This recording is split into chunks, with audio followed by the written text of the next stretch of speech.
tudo bem com vocês? Hoje a nossa aula é sobre termodinâmica.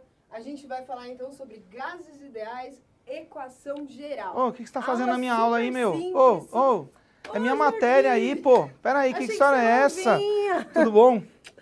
Gente, achei que eu podia dar essa aula que história melhor é que você, essa? Não, mas eu tenho certeza disso. Gente, tudo bem com vocês?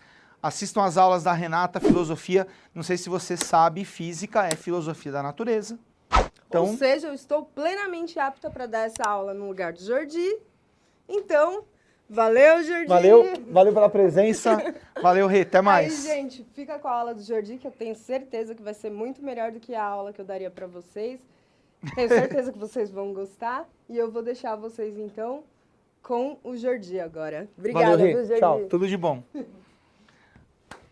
Olá, pessoal, agora sim, né?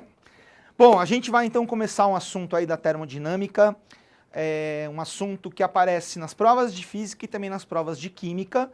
É que vocês vão perceber que a química ela vai até um certo ponto, né? Que tem em comum aí com a física, mas aí chega uma hora que a física vira para uns assuntos que a química não vai tratar. Então hoje a gente vai falar sobre gases ideais, a equação geral. Então, primeira coisa, quando a gente estuda gases, a gente tem duas maneiras de fazer isso. Você pode pensar micro ou pensar macro. Qual a diferença que tem entre um e outro? O tamanho. Micro pequeno, macro grande. Então, quando você pensa em gases do modo microscópico, você vai pensar nas moléculas de gás, nas partículas. Gente, não é o nosso interesse aqui, tá? O nosso interesse aqui é pensar no macro. Então, quando a gente pensa macro, a gente trabalha com as variáveis chamadas macroscópicas de estado. Então, exemplo, pressão. Então, pega, por exemplo, a sala que você está. Tem ar nessa sala. Só que você não vai ficar pensando cada molécula batendo contra a parede, exercendo uma pressão. Você vai pensar no gás como uma coisa só, como um todo, e a pressão que você tem daquele gás naquela sala, tá? Macroscopicamente falando. Então, pressão é variável macro. Outra variável macro de estado, gente, o volume. Aliás, a gente define volume do gás como sendo o volume do recipiente que ele ocupa, tá certo? Então, se você tem uma sala, qual que é o volume do ar da sala? É o próprio volume da sala, tá certo? Também você não está pensando aí em molécula individual, você está pensando como um todo. E por fim, temperatura, né? Também é uma variável macroscópica, por quê? Você também não vai analisar cada molécula, o quanto ela está vibrando, agitando individualmente. E sim, você olhar o todo, né, e tirar a temperatura daquele ambiente. Tudo bem? Não que sejam só essas três variáveis de estado, mas são as principais. Então a gente tem aí pressão, volume e temperatura. Bom, agora, pessoal, eu queria começar a comentar com vocês algumas transformações gasosas que a gente vai ter. Então a primeira delas, né? Você pega uma transformação gasosa feita a pressão constante. O que a gente percebe experimentalmente? Que quando você transforma, né, um gás mantendo a pressão dele constante, o que acontece? O volume do gás ele é diretamente proporcional à sua temperatura, tá? Grandezas diretamente proporcionais, como é que a gente relaciona matematicamente? A gente fala que a razão entre elas é constante. Então, VI é o volume inicial, TI, temperatura inicial, VO é o volume final, TO é a temperatura final. O que a gente pode guardar como VT VOTO, tá certo? Um cuidado muito importante aqui, pessoal, sempre que você fizer essa conta, lembrar de colocar a temperatura em qual escala? Em Kelvin, sempre, tá? Escala absoluta. Aliás, se você não lembra muito bem como é que faz isso, dá uma olhadinha aí que a gente tem uma aula que fala especificamente sobre escalas termométricas, conversão, etc e tal. Então, pressão constante, VT, VOTO. Um exemplo prático. Imagina um balão, aqueles balões que tem a cestinha, né, que o pessoal vai passear, dar um rolezinho e tal. O que acontece? A pressão é constante porque como o balão é aberto, é a própria pressão atmosférica que você tem. O que a gente percebe? Quanto mais você esquenta o ar vai dilatar, aumenta o volume. Então aqui a relação é diretamente proporcional. Se você tem então, né, um aumento de temperatura, isso gera o quê? Um aumento de volume. Tá certo?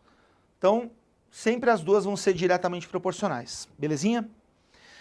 Bom, a gente tem uma segunda transformação gasosa, que é a transformação feita a volume constante. Quando você transforma um gás, né, mantendo o volume constante, a relação que você tem entre pressão e temperatura é de diretamente proporcionais também. Então, o que que acontece? Quando você aumenta a temperatura, você também aumenta o quê? A pressão.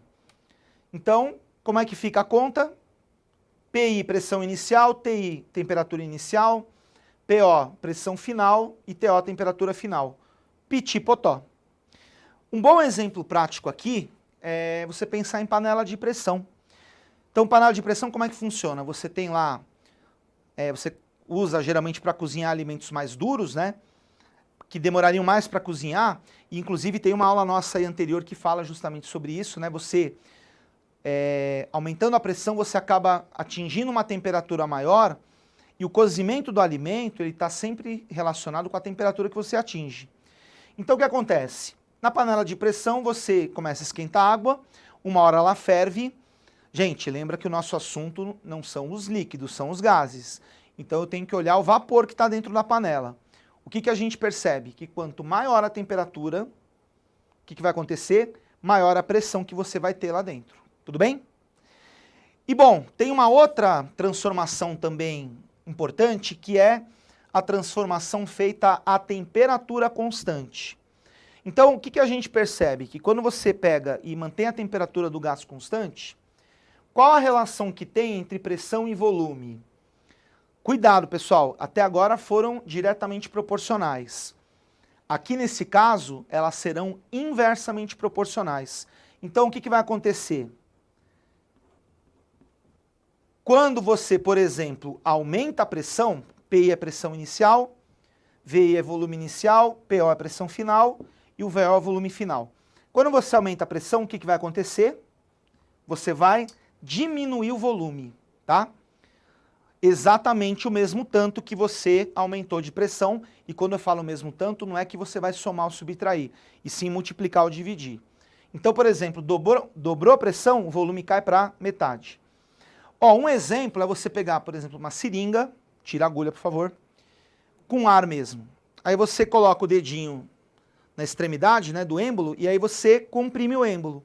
O que que acontece? Você aumenta a pressão, o que que acontece com o volume do ar dentro da seringa? Ele diminui, tá? No momento que você tira o dedo, que você para de aplicar a pressão, o volume volta a aumentar, tá certo?